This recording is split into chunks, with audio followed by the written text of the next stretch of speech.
Good morning, everybody. Thank you all for coming. This is a very important day. My name is Pete Harcum. I'm the Westchester County Legislature's Majority Leader. I also represent the 2nd District, which encompasses Mount Kisco. I want to thank you all for coming today. What we're doing here today at this press conference is we're highlighting the Westchester County Anti-Trafficking Task Force and the important and the vital work they do. Oftentimes people think of this as an international issue, which it is. It also has profound local implications, as close as Pound Ridge, which is how I got involved, thanks to the fine efforts of Allison Boat and Chief Dave Ryan, who have made me aware of this issue.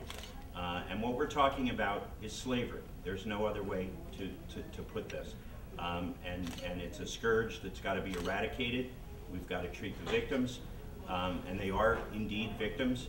And it's an issue that needs a holistic approach, and that's what today is all about. You will see law enforcement officials here. You will see social service agencies, faith-based groups, because this is what we need to do to reach out to the victims and reach out to folks who may know what's going on in neighborhoods that we don't necessarily see. So having said that, what I really want to do is thank and highlight the people who have put this together and who are spearheading this. Again, first and foremost is Allison Boat, who's the Executive Director of the International Organization for Adolescents. They are one of the founding sponsors of this task force, the Pound Ridge Police Department, my sister's place, the District Attorney's Office, and the Junior League of Northern Westchester. In addition, I'd like to thank Chairman Ken Jenkins from the Westchester County Board of Legislators, who has also facilitated and sponsored part of this event on behalf of all of the Board of Legislators. So with that, I would like to introduce to you the Executive Director of the International Organization for Adolescents, Allison Boat. Thanks, Pete. My name is Allison Boat, and I am co-founder and president of the International Organization for Adolescents. We're an independent, nonprofit organization based in Chicago, Illinois, working to improve the lives of vulnerable young people, and trafficked children is just one of the target populations that we address. So we're here today with the launch of the Westchester Task Force and our first major training since the task force has been formally launched. The Westchester Task Force has 4 primary goals. The first is to conduct proactive investigation. Proactive means that we're actually going out and seeking the cases, seeking to find trafficked persons wherever they may be. The second is to identify and refer potential victims for appropriate victim-centered services.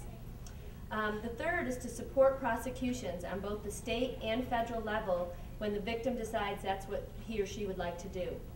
And the fourth goal is to enhance community capacity to identify and report trafficking crimes. And that's what this event is all about today. With 175 key responders in the room participating in this training, law enforcement, healthcare workers, service providers, educators, attorneys, these folks will leave this room today with the tools that they need to identify potential cases of human trafficking, and they will have in hand the resources that they need to get these victims help. The Westchester County Anti-Trafficking Task Force will be an aggressive force in the Westchester community to raise awareness of the issue of human trafficking. We will work to create an environment where it's safe for trafficked persons to come forward and seek assistance, a message that law enforcement's on your side, a message that you have rights, a message that the service providers are there to help you. We will work to send a message to traffickers not in Westchester County. We will find you, we will prosecute you, we will not allow this despicable crime to happen in our community. Thank you very much. I'd like to introduce Honorable Ken Jenkins, who is the chair of the County Westchester Board of Legislators. Thank you. Thank you so much. Well, good morning, everyone. Certainly it's an honor and privilege for me to be here on behalf of the County Board of Legislators. How we got involved in this is certainly between the efforts of our Majority Leader, Pete Harcum, bringing this to our attention, and then us being a sponsor of a host of events at our location in the People's House. And that's the way that we look at it, is that we are helping to allow this particular anti-trafficking task force to have their initial meetings and now to continue on and move on in the form of regional government and the support that we need to do.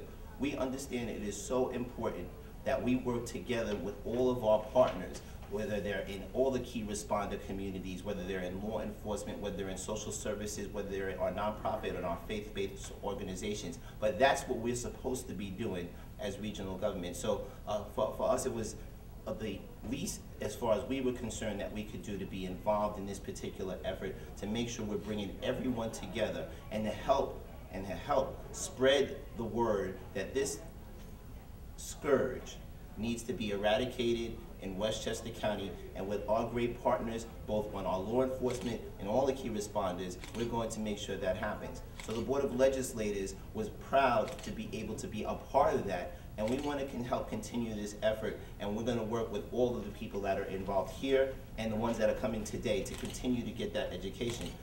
Many people just don't think and they don't see these particular issues. They don't see this group of people that becomes invisible. But with all of the help and the assistance of all the great people that are behind me, we are going to make sure that we are bringing attention to this most tragic issue, but more importantly, we're going to have the people with the education to be able to understand that. So at this time, it is my privilege to introduce a man who's been a spearhead of this particular effort from the law enforcement community, and that is Chief David Ryan from the Pound Ridge Police Department. Chief. Good morning. Chief Dave Ryan of the Town of Pound Ridge Police Department. You know, we stand here today, and I wonder why in 1865, when the United States ratified the 13th Amendment into law eliminating slavery, we're here 150 years later training on how to abolish slavery. If you really think about it, that's what we're talking about here. Human trafficking is modern day slavery. It's unacceptable. It shouldn't be tolerated. Traffickers should be prosecuted to the full extent of the law, and the victims, who really are the tragic consequence in this, need services. They need help. They came to this country with a dream, and that dream turned into a nightmare. We need to help them turn that back into a dream. We put together the task force, and really my sister's place, Allie, and the other organizations are the driving force. I'm very involved in it, but they are the driving force, and they are really the spearhead. Law enforcement does have a critical role, but the critical role for prosecuting is only the very small piece. It's really the service that the victims need to continue on. So I look forward to the training today. I look forward to continuing to work with the task force. I cannot thank the county legislator enough for providing some funding to continue this training. Without their support, we would not be here today. Certainly we'd be in a much smaller room. So it's my hope that we can eradicate this, if only in Westchester County. With that, I'd like to introduce Karen Sheets-Lomax, the Executive Director for My Sister's Place. It is really something to stand here today and be in the midst of such great and wonderful organizations that have made a commitment to change the face of Westchester County, that have made a commitment to think differently about trafficked human beings, about people who deserve humanity. I'm the Executive Director of My Sister's Place, and for over a decade now, we have been serving human trafficking clients. And since 2007, after the passage of New York State's first anti-trafficking law, we now serve as the human trafficking provider for the lower Hudson Valley region. This region includes Westchester, Rockland, Orange, Putnam, Dutchess, Ulster, and Sullivan counties. You know, there's no one profile of what a trafficking victim looks like. We often know that these individuals are invisible to others in the community. At My Sister's Place, we have worked with victims of sex and labor trafficking, male and female and transgender, U.S. citizens and foreign national victims from literally all over the world. We provide victims with many of the same services that we have been providing over the last 30 years for domestic violence victims, including emergency shelter, transitional housing, case management, counseling services, and legal services.